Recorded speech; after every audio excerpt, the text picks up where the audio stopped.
మన భారత్ ఆస్ట్రేలియాతో కుదుర్చుకున్న ఈ యురేనియం డీల్ ఉంది చూసారా, ఇది చాలా పెద్దది ఇండియా పరంగా. దీని గురించి మాట్లాడుకుందాం. బట్ దానికి ముందు ఇరాన్ ని నేను భారీగా కొట్టాను, ఇంకా కొడతాను, ఇవాళ రాత్రి మళ్ళీ ఇంకొకసారి కొడతానని ట్రంప్ స్టేట్మెంట్ చేశాడా. అండ్ తర్వాత వాళ్ళకి సంబంధించిన చాబహార్ పోర్ట్ మీద అటాక్ చేయడం, 80 దగ్గరగా ఇరాన్ టార్గెట్స్ ని హిట్ చేయడం, అండ్ దానికి ఇరాన్ కూడా రెస్పాండ్ అవుతూ 100 పైగా మిసైల్స్ ని కువైట్, బహ్రెయిన్ కి సంబంధించిన యుఎస్ కి సంబంధించిన బేసెస్ మీద పంపించడం. ఇదంతా జరుగుతున్న టైంకి ఇక ఏదో పెద్ద యుద్ధమే జరిగిపోతుందనేలా మార్కెట్ లో కొంత కలకలం రేగింది. తర్వాత ట్రంప్ కంప్లీట్ గా ప్లేట్ తిప్పారనమాట. బట్ ఆ తిప్పడం కూడా కొంత డిఫరెంట్ గా ఉంటుంది. సో ఇంట్రెస్టింగ్ డేటా గురించి ఫస్ట్ మనం మాట్లాడుకుందాం. తర్వాత ఇండియా ఆస్ట్రేలియా రిలేటెడ్ గా జరిగిన ఈ డీల్ అండ్ దీని కారణంగా ఏ కంపెనీలకి లాభం ఉంటుంది వీటి గురించి మాట్లాడుకుంటూ, స్ట్రైట్ ఆఫ్ హార్మోజ్ ని మేము క్లోజ్ చేస్తాం, ఇంకా భారీగా తిరిగి అటాక్ చేస్తాం అనేలా ఇరాన్ వాళ్ళు ప్లాన్ చేసినట్లు మనకి న్యూయార్క్ పోస్ట్ లో ఆర్టికల్ పబ్లిష్ అవుతూ ఉంటుంది. దీన్ని కొంత అర్థం చేసుకునే ప్రయత్నం చేయాలి. బికాస్ ట్రంప్ ఇప్పుడు ఏదైతే చేస్తున్నారో రియాక్షన్ దానికి రాలేదు. ట్రంప్ యాక్షన్ కి రియాక్షన్ ఇరాన్ దగ్గర నుంచి రాలేదు. దీని గురించి కొంత ఇంపార్టెన్స్ ఇచ్చి మాట్లాడుకునే ప్రయత్నం చేద్దాం. సో దట్ కమింగ్ టైమ్స్ లో ఎలాంటి ఈవెంట్స్ కి మార్కెట్ రిలేటెడ్ గా ఎలాంటి మూవ్మెంట్ ని మనం ఎక్స్పెక్ట్ చేయొచ్చు అనేది అర్థం అవుతుంది.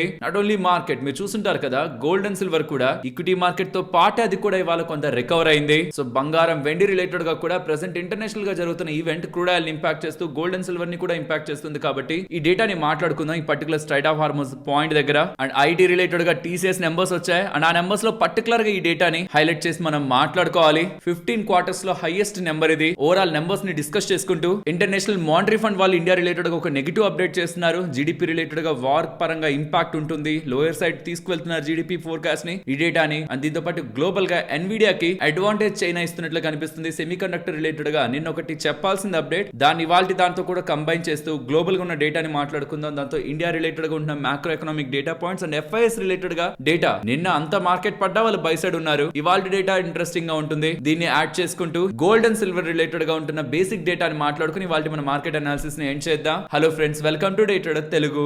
Good evening. First US Iran related ఉంటున్న ఈవెంట్ గురించి మాట్లాడుకోవాలి. మీరు గమనించారా, నిన్న యుఎస్ మార్కెట్ లో పడ్డాయి, మళ్ళీ రికవర్ అయిపోయాయి. అసలు ఇష్యూ చేస్తున్నది యుఎస్, ఇరాన్ పైన. యుఎస్ మార్కెట్ లో పెద్దగా రెస్పాండ్ అవ్వవు. ఇది ఎందుకని చాలా వరకు మన ఇన్వెస్టర్స్ రిలేటెడ్ గా కూడా ఏంటిదనే ఒక చిరాకు ఉంటుంది కదా, బాగా ఆలోచించాలి. యుఎస్ ఇరాన్ యుద్ధం పీక్ స్టేజ్ లో ఉన్నప్పుడు కూడా అమెరికా మార్కెట్ ఏం కుప్పకూలిపోలేదు. ఇన్ఫాక్ట్ దాని తర్వాత అవి ఆల్ టైమ్ హైకి వెళ్ళాయి. మన మార్కెట్ లో పడ్డప్పుడే అవి ఆల్ టైమ్ హైలో ఉన్నాయి. గుర్తించాల్సిందల్లా వాళ్ళ రిలేటెడ్ గా semi conductors and AI related గా జరుగుతున్న ర్యాలీ స్ట్రాంగ్ గా అక్కడ మార్కెట్ ని నిలబెట్టింది. ఈ నిన్న కూడా ఎన్విడియా 4% దగ్గరగా పెరిగింది. దెబ్బతో నాస్డాక్ అండ్ టెక్ రిలేటెడ్ ఉన్న ఇండెక్స్ లన్నీ పెరిగాయి. ఎందుకు ఎన్విడియా పెరిగింది? దీని రిలేటెడ్ గా చైనా ఒక ఇంపార్టెంట్ అప్డేట్ చెప్తుంది. బట్ దానికి ముందు నిన్న యుఎస్ మార్కెట్ లో పడి మళ్ళీ రికవర్ అయిపోయాయంటే వాళ్ళకి క్రూడ్ ఆయిల్ రిలేటెడ్ గా డైరెక్ట్ ఇంపాక్ట్ ఏమంత స్ట్రాంగ్ గా ఉండదు. కాబట్టి ఆయిల్ ఇంపోర్టింగ్ కంట్రీస్ మీదే ఇది ఎక్కువ ప్రభావం చూపిస్తుంది. కాబట్టి యుఎస్ రిలేటెడ్ గా నిన్న జరిగిన entire issue no impact. But India related గా నిన్న ఎంతైతే పడిందో ఇవాళ అదైతే రికవర్ అవ్వలేదు. కారణం ఇంకా క్రూడ్ ఆయిల్ ఎలివేటెడ్ లెవెల్స్ లోనే ఉంది. 80 బిలోకి వచ్చింది, $80 పర్ బ్యారెల్ కి బిలో వచ్చింది. బట్ స్టిల్ ఎలివేటెడ్ లెవెల్స్ లో ఉంది. ప్రాబ్లం అంతా ట్రంప్ క్రియేట్ చేసిందే. అదేం క్రియేట్ చేశాడని నిన్న మనకు తెలుసు. బట్ పర్సనలీ నా ఒపీనియన్ ఇక్కడ ఒకటి చెప్పాలి. రీసెంట్ గా ఆ యుద్ధం ఎండ్ అయిన తర్వాత, ఎంఓఈ ని కుదుర్చుకున్న తర్వాత ఎంటైర్ మీడియాలో అంతా అమెరికా ఓడిపోయింది, ట్రంప్ ఓడిపోయాడు, చేతులు కట్టుకుని వెనక్కి వెళ్ళిపోయాడు, ఇరాన్ గెలిచిందనేలా కంప్లీట్ గా పిఆర్ అంతా కూడా యుఎస్ కి, స్పెషల్లీ ట్రంప్ కి అగెనిస్ట్ గా జరుగుతుండడం. ఐ థింక్ ట్రంప్ నేను చాలా స్ట్రాంగ్, నేనేం వెనక్కి తగ్గలేదు అనుకుంటే లేపేయగలను ఇరాన్ అనేలా ఎక్కడో తన సెల్ఫ్ ఈగో హర్ట్ అవడం వల్ల ఈ స్టేట్మెంట్స్ ఆర్ ఈవెన్ ఈ స్టెప్స్ తీసుకుంటున్నట్లు అర్థమవుతుంది. బికాస్ వెరీ బిగ్ స్టేట్మెంట్స్ ఇవి. దీనికి ఇరాన్ రెస్పాండ్ అవ్వట్లేదు. నేను గట్టిగా కొట్టాను, ఇంకా కొడతాను ఇవాళ. అండ్ దానికి తగ్గట్టే యుఎస్ వాళ్ళు ఇరాన్ కి సంబంధించిన ఇంపార్టెంట్ పోర్ట్స్ పైకి air defence systems, military commands, control networks, coastal radars, anti ship missile infrastructure and 60కి పైగా IRGC కి సంబంధించిన స్మాల్ బోస్ట్ అండ్ ఫాస్ట్ అటాక్ షిప్స్ ని, ఇలా 80కి పైగా మిలిటరీ టార్గెట్స్ ని హిట్ చేశారనేలా, మళ్ళీ ఆయిల్ శాంక్షన్స్ ని రీఇంపోజ్ చేశారనేలా, ఇరాన్ ఇరుకన పెడుతున్నారనేలా, ట్రంప్ గ్రేట్, ఇరాన్ ని బెంచ్ చేయగలడు అనే ఒక స్టేట్మెంట్స్ వినాలని ట్రంప్ చూస్తున్నట్లున్నారు. బట్ దానికి బదులుగా ఇరాన్ ఏమైనా చేసిందా అంటే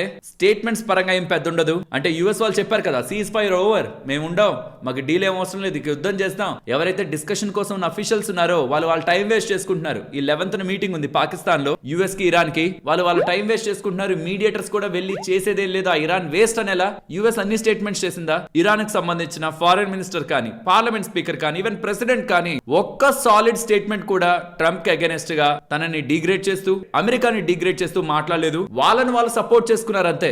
లైక్ నిన్న కూడా వచ్చే స్టేట్మెంట్స్, మమ్మల్ని అవమానించి మాట్లాడితే మా గ్రేట్నెస్ ఏం తగ్గిపోదు, మేమేంటో మాకు తెలుసు, మా కల్చర్ మాకు తెలుసు, స్ట్రాంగ్ మోరల్ వాల్యూస్ ఉన్నాయనేలా వాళ్ళ ఫారెన్ మినిస్టర్ ఇరాన్ ని సపోర్ట్ చేసుకున్నారు. ఈవెన్ పార్లమెంట్ స్పీకర్ కూడా two harsh statements like Trump చేసిన దాంట్లో 10% కూడా చేసే ప్రయత్నం చేయలేదు. అదొక్కటే హోప్. అంత స్ట్రాంగ్ గా ఈసారి ఉండదేమో, ట్రంప్ అలా స్టేట్మెంట్స్ చేసి వదిలేస్తాడేమో అని మార్కెట్ వేచి చూస్తున్న తరుణంలో ట్రంప్ ఈ స్టేట్మెంట్ చేశాడనమాట. ఇరాన్ నాకు కాల్ చేసింది, బెగ్ చేసింది, నాకు డీల్ కావాలి, మీతో డీల్ కుదుర్చుకోవాలనుకొని వాళ్ళు బ్యాడ్లీ నాతో మాట్లాడారనేలా స్టేట్మెంట్ చేశారు. ఇది ఎన్నిసార్లు చెప్పారో తెలుసా? ఇరాన్ నాకు ఫోన్ చేసి బ్యాడ్లీ డీల్ కావాలనేలా రిక్వెస్ట్ చేస్తున్నారు, బెగ్ చేస్తున్నారనేలా. ఇరాన్ వాళ్ళేమో మేమేం కాల్ చేయలేదు అంటారు. మరి యుఎస్ లోనో వైట్ హౌస్ లో ఉన్న ఎవరో ఒకరు తిని కాల్ చేసి ఇరాన్ అనేలా మాట్లాడుతున్నారేమో, కానీ ఇరాన్ వాళ్ళు నన్ను బ్యాడ్లీ డీల్ కోసం అడుగుతున్నారనేసరికి ఇక మార్కెట్ కి అర్థమైపోయి, ఓహో ఇక ఈయన తగ్గిపోవడానికి రెడీ అయిపోయినట్టున్నాడు, ఇలా అడిగారు కాబట్టి నేను తగ్గుతున్నాను, నేను నార్మల్ గా తగ్గట్లేదు, ఇరాన్ రిక్వెస్ట్ చేసింది కాబట్టి తగ్గుతున్నాను అనేలా ఫైనల్ గా తగ్గిపోతున్నాడని మార్కెట్ అనుకుంటూ మార్కెట్ ఓవరాల్ గా రికవర్ అయ్యే ప్రయత్నం జరిగింది నిన్న. అంటే మన మార్కెట్స్ క్లోజ్ అయ్యాక గ్లోబల్ మార్కెట్స్ గురించి చెప్తున్నాను. యుఎస్ మార్కెట్స్ లో టెక్ రిలేటెడ్ గా, ఏఐ రిలేటెడ్ గా వస్తున్న ర్యాలీ సపోర్ట్ చేసింది మార్కెట్ ని. దేర్ బై ఈ స్టేట్మెంట్స్ కూడా ఓవరాల్ మార్కెట్స్ ఒక రికవరీలో కీ రోల్ అయితే ప్లే చేశాయి. ఇది జాగ్రత్తగా గమనించాలి. న్యూయార్క్ పోస్ట్ వాళ్ళు చెప్తున్నది, Iran to close straight of హార్మోస్, further గా యుఎస్ అటాక్స్ చేస్తుంటే మాస్ రిటాలియేషన్ చూపిస్తాం, అంటే మేము కూడా తిరిగి స్ట్రాంగ్ గా రెస్పాండ్ అవుతాం అనేలా ఇరాన్ వాళ్ళు చెప్తున్నట్టు రిపోర్ట్ ద్వారా ఇన్ఫర్మేషన్ ని న్యూయార్క్ పోస్ట్ వాళ్ళు పబ్లిష్ చేస్తున్నారు. ఇఫ్ ఇన్ కేస్ ఇది నిజమైతే, నిజంగా ఇరాన్ అలా ప్లాన్ చేస్తూ ఉంటే స్ట్రైట్ ఆఫ్ హార్మోస్ ని క్లోజ్ చేయాలని ఇప్పటివరకు అఫీషియల్ కన్ఫర్మేషన్ లేదు, కానీ చేస్తుంటే మాత్రం దెన్ ఆయిల్ రిలేటెడ్ గా ప్రైజులు పెరగడం, overall markets and even gold and silver related గా కూడా ఇంపాక్ట్ ని మనం చూసే అవకాశం ఉంది. కానీ నిజంగా ఇరాన్ అలా చేస్తే అది ఇరాన్ కి కూడా చాలా పెద్ద దెబ్బ.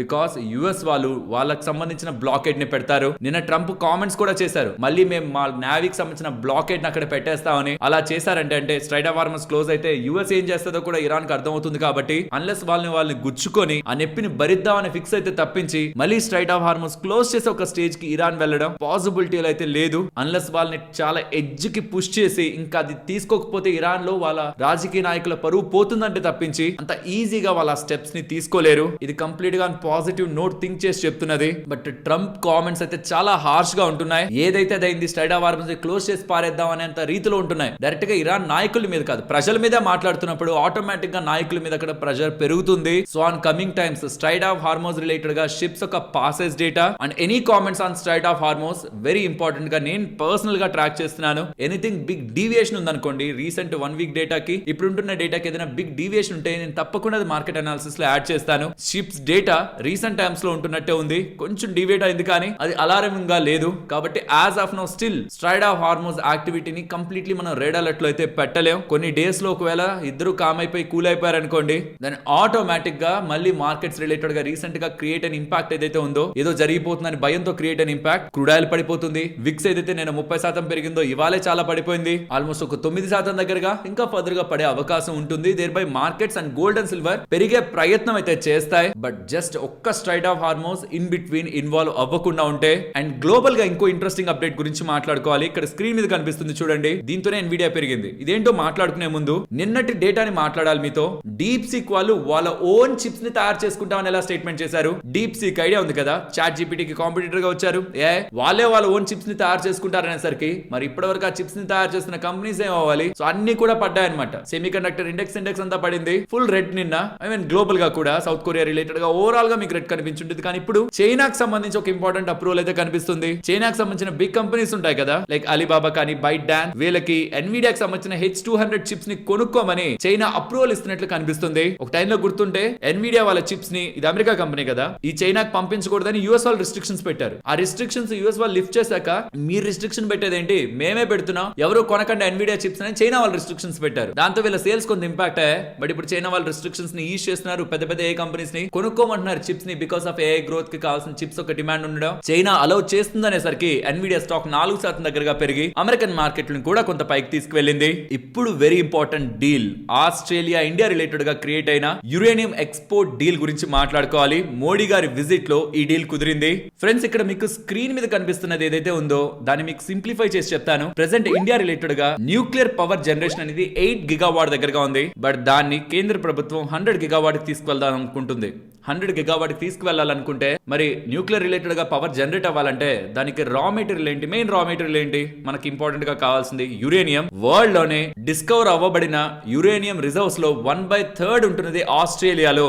Almost 28 to 31% of uranium reserves, known reserves ఆస్ట్రేలియాలో ఉంటున్నాయి. సో మన రిలేటెడ్ గా న్యూక్లియర్ అంబిషన్స్ కి మనకు కావాల్సిన రా మెటీరియల్ ఆస్ట్రేలియా నుంచి దొరుకుతుందని ఎలా ఒక డీల్ కుదిరింది అనుకోండి, ఆటోమేటిక్ గా మన డ్రీమ్స్, న్యూక్లియర్ పవర్ రిలేటెడ్ గా డ్రీమ్స్ సో మచ్ బ్రైటన్ అవుతాయి. అది ఇండియా పవర్ జనరేషన్ పరంగా గుడ్ స్ట్రాటజీ అవుతుంది ఫర్ లాంగ్ టర్మ్ బెనిఫిట్. మనకి న్యూక్లియర్ పవర్ అనగానే మనకి గతంలో జరిగిన కొన్ని ఇన్సిడెంట్స్, సోవియట్ ఏరియాలో జరిగిన కొన్ని ఇన్సిడెంట్స్ మనకి భయాన్ని తెప్పిస్తున్నా. ప్రెసెంట్ చాలా సేఫ్ ఎన్విరాన్మెంట్ లోనే వాటిని చేస్తున్నారు. ఈవెన్ దాని పర్ కాస్ట్ ఎలక్ట్రిసిటీ జనరేషన్ కూడా తక్కువ. అండ్ సేఫ్టీ పరంగా ఇతర మీన్స్ తో కంపేర్ చేసిన, ఇతర వేస్ లో కంపేర్ చేసిన న్యూక్లియర్ పవర్ ఆల్వేస్ టాప్ లో నిలబడుతుంది. కాబట్టి గవర్నమెంట్ ఆఫ్ ఇండియా ఇంత టార్గెట్ ని పెట్టుకుంది, 100 GW by 2047. And not just uranium, renewables, critical minerals and green hydrogen related గా కూడా డీల్ కుదిరిందని అప్డేట్స్ కనిపిస్తున్నాయి. దాంతోనే ఇవాళ మీరు గమనిస్తే వాల్చంద్ నగర్ ఇండస్ట్రీస్ కంపెనీ బాగా పెరిగింది. ఈవెన్ హెచ్సిసి కూడా కొంత పెరిగింది. బట్ ఆన్ కమింగ్ టైమ్స్ ఈ న్యూక్లియర్ పవర్ జనరేషన్ రిలేటెడ్ గా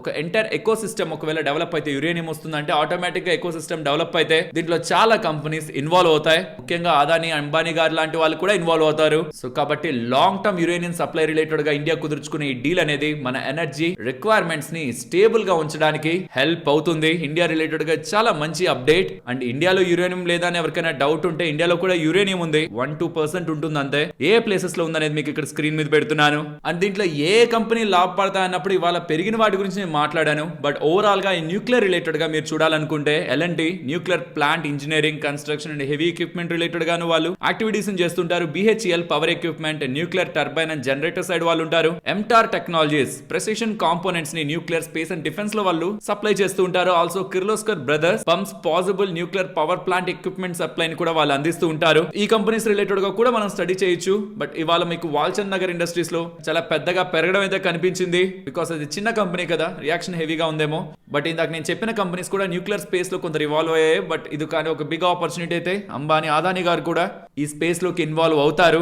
నెక్స్ట్ IMF ఇండియా రిలేటెడ్ గా షార్ట్ టర్మ్ లో కొంచెం వీక్ గా పర్ఫార్మ్ చేస్తుందని, బట్ ఆ నెక్స్ట్ FY28 లో బెస్ట్ గా పర్ఫార్మ్ చేస్తుందని వాళ్ళ ఫోర్కాస్ట్ ని, గ్రోత్ ఫోర్కాస్ట్ ని ఇమీడియట్ గా కట్ చేసి తర్వాత ఇంప్రూవ్ చేయడం జరిగింది. కట్ చేసిన తర్వాత కూడా కరెంట్ ఫైనాన్షియల్ ఇయర్ లో మన రిలేటెడ్ గా గ్రోత్ వాళ్ళు 6.4 దగ్గరగా ఎక్స్పెక్ట్ చేస్తున్నారు. ఇది world leading growth. Private consumption and overall economy global గా ఉన్న ఇతర కంట్రీస్ కంటే బెటర్ గానే పర్ఫార్మ్ చేస్తుంది. బట్ ఇండియా రిలేటెడ్ గా గతంలో పెట్టుకున్న దానికంటే వీక్ ఉంది. కానీ ఓవరాల్ గా ఇండియా బెటర్ గానే పర్ఫార్మ్ చేస్తుంది షార్ట్ టర్మ్ లో. అండ్ దానికంటే బెటర్ గా నెక్స్ట్ ఫైనాన్షియల్ ఇయర్ లో ఉంటుంది. వార్ రిలేటెడ్ గా ఇంపాక్ట్ కొంత ఇండియా రిలేటెడ్ గా పడుతుంది, ఇన్ఫ్లేషనరీ ప్రెషర్ పడుతుంది అనేలా IMF వాళ్ళు అప్డేట్ చేస్తున్నారు. వాళ్ళు మిగిలిన కంట్రీస్ రిలేటెడ్ గా కూడా ఎలాంటి గ్రోత్ ని ఎక్స్పెక్ట్ చేస్తున్నారన్నది ప్రొజెక్షన్స్ ని ఇక్కడ మీకు స్క్రీన్ ముందు పెడుతున్నాను. ఇక్కడ చూసారంటే రెస్ట్ ఆఫ్ ద ఇతర కంట్రీస్ అన్నిటికల్లా కూడా మీకు ఇండియా రిలేటెడ్ గా హై గ్రోత్ ఎక్స్పెక్టేషన్ కనిపిస్తుంది. నెక్స్ట్ FIS ఒక యాక్టివిటీ, నిన్నంతా మార్కెట్ పడ్డ FIS బై సైడ్ లోనే ఉన్నారు. అండ్ ఇవాళ FIS ఒక యాక్టివిటీ, ఓవరాల్ గా ఇవాళ FIS 532 crores కి సెల్ చేస్తున్నారు. NSE లో 334 crore అండ్ మిగతా అన్ని ఎక్స్చేంజ్ లో కలిపితే 532 crore సెల్లింగ్ FIS ది కనిపిస్తుంది ఇవాళ. వెరాస్ DIS 2058 crores కి ఇవాళ బై చేశారు. అండ్ FIS ఒక షార్ట్స్ కూడా 90% దగ్గరగా ఉన్నాయి. So in coming days specially July 11th ఎటువంటి నెగిటివ్ అప్డేట్ కానీ US ఇరాన్ రిలేటెడ్ గా ఎవాల్వ్ అవ్వకపోతే దెన్ ఆటోమేటిక్ గా మార్కెట్ లో మనం మంచిగా పెరగడాన్ని ఎక్స్పెక్ట్ చేయొచ్చు. ఒకవేళ ఏదైనా డెవలప్మెంట్ ఈ సాటర్డే సండే కానీ నెగిటివ్ గా కానీ ఉంటే టెంపరీగా మార్కెట్స్ కొంత సఫర్ అయ్యే అవకాశం మండే ఉంటుంది. ఎటువంటి అప్డేట్, బికాస్ జూలై 11 పాకిస్తాన్ లో US ఇరాన్ రిలేటెడ్ గా జరిగే మీటింగ్ సాటర్డే ఉంటుంది, మార్కెట్ క్లోజ్ లో ఉంటుంది. ఏదైనా ఒక బిగ్ థింగ్ జరిగింది అనుకోండి, ఇమీడియట్ గా నేను మీకు అది మన వాట్సాప్ ఛానల్లో ఆడియో రూపంలో అయినా, మీకు ఏదైనా ఇమేజ్ రూపంలో పెట్టి దాన్ని ఎక్స్ప్లెయిన్ చేస్తూ అయినా మీకు అప్డేట్ చేస్తాను.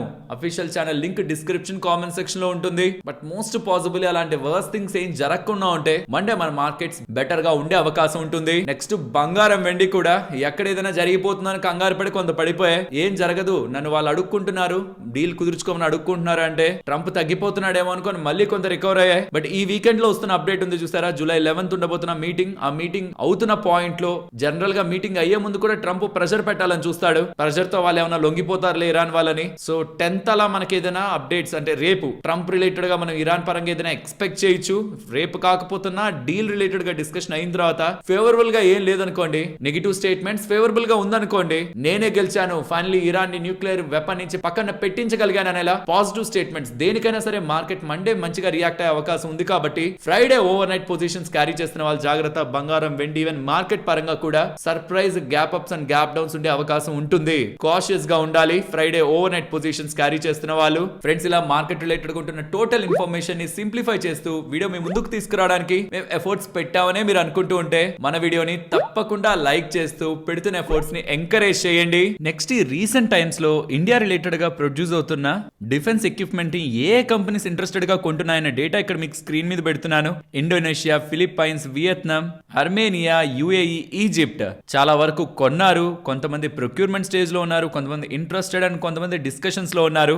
ఓవరాల్ డేటా ఇక్కడ మీకు స్క్రీన్ మీద కనిపిస్తుంది. Most of the companies related గా మీకు ఒకటి కామన్ గా కనిపిస్తుంది, అది BrahMos. Philippines, Vietnam, even Indonesia and UAE వీళ్ళందరూ కూడా బ్రహ్మోస్ రిలేటెడ్ గా ఎక్కువ ఇంట్రెస్టెడ్ గా ఉన్నారు. అండ్ ఆ పర్టికులర్ థీమ్ రిలేటెడ్ గా కంపెనీస్ ఏ ఉన్నాయి, Bharat Dynamics, Data Patterns, proxy players గా Solar Industries and Premier Explosives. ఈ కంపెనీస్ మనకి వీటి రిలేటెడ్ గా బిజినెస్ చేస్తూ ఉంటాయి. బట్ ఇదనే కాదు, ఈ రీసెంట్ టైమ్స్ లో డిఆర్డిఓ కండక్ట్ చేస్తున్న పైలట్ ప్రాజెక్ట్స్ కానీ, డిఫెన్స్ రిలేటెడ్ గా రీసెంట్ గా ఇండియన్ కంపెనీస్ డెవలప్ చేస్తున్న టెక్నాలజీస్ కానీ గ్లోబల్ ప్లేయర్స్ ని అట్రాక్ట్ చేస్తూ ఉన్నాయి. ఇదిలా ఉండి రీసెంట్ టైమ్స్ లో డిఫెన్స్ రిలేటెడ్ గా స్ట్రాంగ్ గ్రోత్ మనం చూస్తూ వస్తున్నాం కదా. ఇదిలా ఉంటే కొటాక్ సెక్యూరిటీస్ వాళ్ళు ఎంటైర్ డిఫెన్స్ స్పేస్ రిలేటెడ్ గా వాళ్ళ వ్యూ ని కొంత బేరిష్ గా చెప్తున్నారు. సోలార్ ఇండస్ట్రీస్ స్టాక్ రిలేటెడ్ గా ఆల్రెడీ ఉంటున్న వాల్యుయేషన్, నెక్స్ట్ ఉంటున్న order book and growth momentum ని మొత్తం కంపేర్ చేసుకుని ఓవర్ వాల్యూడ్ లో ఉందని, ఇక్కడ నుంచి ఎక్కువగా పడుతుందని సెల్ రేటింగ్ ఇస్తూ టార్గెట్ 10,000 అని చెప్తూ రిపోర్ట్ ని రిలీజ్ చేస్తుండడం కొంత వాళ్ళ ప్రెషర్ లో స్టాక్ వెళ్ళింది. ఇదనే కాదు, చాలా స్టాక్స్ రిలేటెడ్ గా వాళ్ళ రేటింగ్స్ ని మార్చుకున్నారు. Mazagon dock ship builders related గా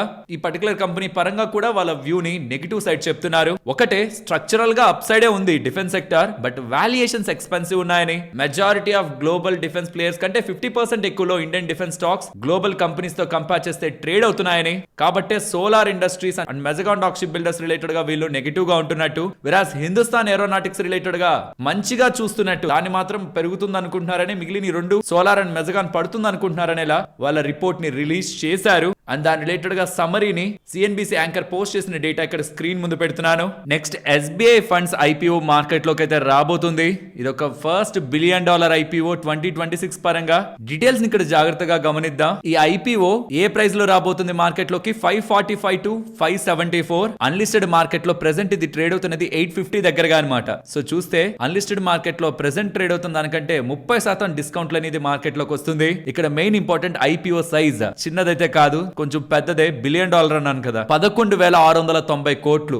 సో చాలా మందికి అప్లై చేసిన వాళ్ళకి ఐపీఓ అయితే వస్తుంది. బట్ ఎంటైర్లీ ఐపీఓ అంతా కూడా ఓఎఫ్ఎస్ అనమాట. ఎస్బీఐ వాళ్ళు, ఎస్బీఐ ఫండ్స్ వాళ్ళు మెజారిటీ స్టేక్ ని అమ్ముతున్నారు. అండ్ ఒకవేళ ఇది ఐపీఓ ప్రైస్ కి లిస్ట్ అయితే మాత్రం 1,17,000 కోట్లలో మార్కెట్ లో లిస్ట్ అవుతున్నట్టు. అండ్ రీటైలర్స్ కి 35% దగ్గరగా వెయిటేజ్ ఉంది. ఈ ఐపీఓ జూలై 14th ఓపెన్ అయి జూలై 16th క్లోజ్ అయి అలాట్మెంట్ జూలై 18th అప్డేట్ అవుతుంది. So completely OFS. SBI funds వాళ్ళు 6.3% వాటాను అమ్మితే అముంది వాళ్ళు 3.7% వాటాను అమ్ముతున్నారు. అండ్ షేర్ హోల్డర్ కోటా గురించి మాట్లాడుకోవాలి. మీ దగ్గర ఎస్బీఐ కి సంబంధించిన ఒక్క షేర్ ఉన్నా మీరు షేర్ హోల్డర్ కేటగిరీకి ఎలిజిబుల్ అవుతున్నట్టే. కానీ దానికి మీరు ఎలిజిబుల్ అవ్వాలంటే నిన్నటి లోపు ఆ షేర్ మీ డిమాట్ అకౌంట్ లో ఉండాలి. అంటే జూలై 7th అంతకంటే ముందు కొన్న వాళ్ళకి మాత్రమే షేర్ హోల్డర్ కేటగిరీ లభిస్తుంది. 6.4% రిజర్వేషన్ ఉంది. అంటే సుమారుగా 1,31,00,000 షేర్ల దగ్గరగా షేర్ హోల్డర్స్ కి రిజర్వేషన్ పెట్టారు. రీటైలర్ కోటాలో అప్లై చేయాలనుకుంటే మాక్సిమం 2 lakh అనేది గుర్తుంచుకోవాలి. ఒకవేళ మీరు షేర్ హోల్డర్ కేటగిరీలో అప్లై చేస్తుంటే మీరు రీటైల్ కేటగిరీలో కూడా అప్లై చేసుకోవచ్చు. ఆల్సో ఎంప్లాయ్ కోటా కూడా ఉందన్నమాట. అండ్ ఎంప్లాయర్స్ కి అయితే ఇంకా ₹54 డిస్కౌంట్ ని కూడా పెట్టారు. బాగా అర్థం చేసుకోవాలి.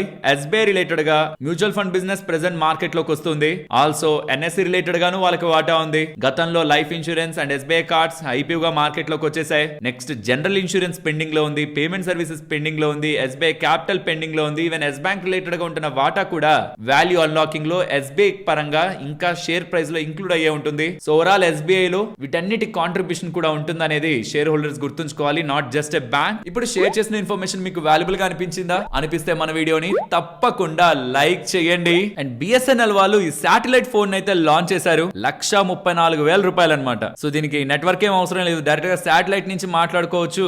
బియాండ్ బౌండరీస్ మీరు కమ్యూనికేషన్ చేయొచ్చు అనేలా కొత్త ఫోన్ అయితే బిఎస్ఎన్ఎల్ వాళ్ళు లాంచ్ చేస్తున్నారు. మరి దీని చార్జెస్ ఎలా ఉంటాయి స్క్రీన్ మీద పెడుతున్నాను చూడండి. అండ్ ఇది ఎవరికి పడితే వాళ్ళకి ఇవ్వరనమాట. దీనికి బిఎస్ఎన్ఎల్ వాళ్ళని అప్రోచ్ అయ్యి రిక్వెస్ట్ పెట్టుకో ఎదుర్కోవాల్సి ఉంటుంది. నెక్స్ట్ ఇవాళ మీరు గమనిస్తే ఆవలాన్ కానీ, Syrma SGS, Dixon, Kaynes, Amber Enterprises ఇవన్నీ కూడా ఇవాళ కొంత పెరిగాయి కదా. కారణం గవర్నమెంట్ ఆఫ్ ఇండియా వాళ్ళు కస్టమ్ డ్యూటీని కీ మ్యానుఫాక్చరింగ్ కాంపోనెంట్స్ రిలేటెడ్ గా, అంటే వీళ్ళ రా మెటీరియల్స్ రిలేటెడ్ గా వేవ్ ఆఫ్ అయితే చేస్తున్నారు. సో దీని కారణంగా డొమెస్టిక్ ప్రొడక్షన్ ని పెంచి ఇన్పుట్ కాస్టులు తగ్గించాలనే ఆలోచనలో ప్రభుత్వం ఉందనేలా అప్డేట్స్ కనిపిస్తున్నాయి. దీంతోనే ఇవాళ ఈఎంఎస్ కంపెనీస్ అన్ని కూడా స్ట్రాంగ్ గా పెరిగాయి. అండ్ ఈ బెనిఫిట్స్ అన్ని కూడా మార్చ్ 31, 2029 వరకు ఉంటాయని చెప్తూ ఉండడం కూడా బిగ్ రిలీఫ్ నే ఇచ్చింది. జస్ట్ 1 ఇయర్ కాకుండా. అండ్ ఎంటైర్ అన్ని కంపెనీస్ లో కల్లా సైర్మా ఎస్జిఎస్ కి అధిక లాభం ఉంటుందనేలా హెచ్ఎస్బిసి వాళ్ళు ఒక రిపోర్ట్ ని కూడా ఆఫ్టర్ ఈ గవర్నమెంట్ అప్డేట్ తర్వాత పోస్ట్ చేశారు. సో ఇవాళ ఈఎంఎస్ స్టాక్స్ ఇవన్నీ కూడా పెరగడానికి కారణం గవర్నమెంట్ ఒక కస్టమ్ డ్యూటీ, ఒక వేవియర్. నెక్స్ట్ ఆర్బీఐ వాళ్ళకి ఇంపార్టెంట్ అప్డేట్ చేస్తున్నారు. ఇంకా మీ దగ్గర ఈ 2000 రూపాయల నోట్లుంటే ఆర్బీఐ ఆఫీస్ లో వాటిని ఇచ్చి దాన్ని మిగతా ప్రెసెంట్ చలామణి అవుతున్న నోట్లకి మార్చుకోవచ్చని ఆర్బీఐ వాళ్ళు అప్డేట్ చేస్తున్నారు. 19 ఇష్యూ ఆఫీసెస్ ఉన్నాయని, ఆఫీసులు ఏ ప్రాంతాల్లో ఉన్నాయనేది కూడా ఇక్కడ మీకు స్క్రీన్ ముందు పెడుతున్నాను. తెలుగు రాష్ట్రాల్లో అయితే హైదరాబాద్ లో ఉంది. అండ్ కళ్యాణ్ జ్యువెలర్స్ గురించి మాట్లాడుకుందాం. నాట్ జస్ట్ కళ్యాణ్ జ్యువెలర్స్, చాలా వరకు గోల్డ్ కంపెనీస్ అన్ని కూడా, గోల్డ్ జ్యువెలరీ కంపెనీస్ అన్ని కూడా పెరిగాయి కదా.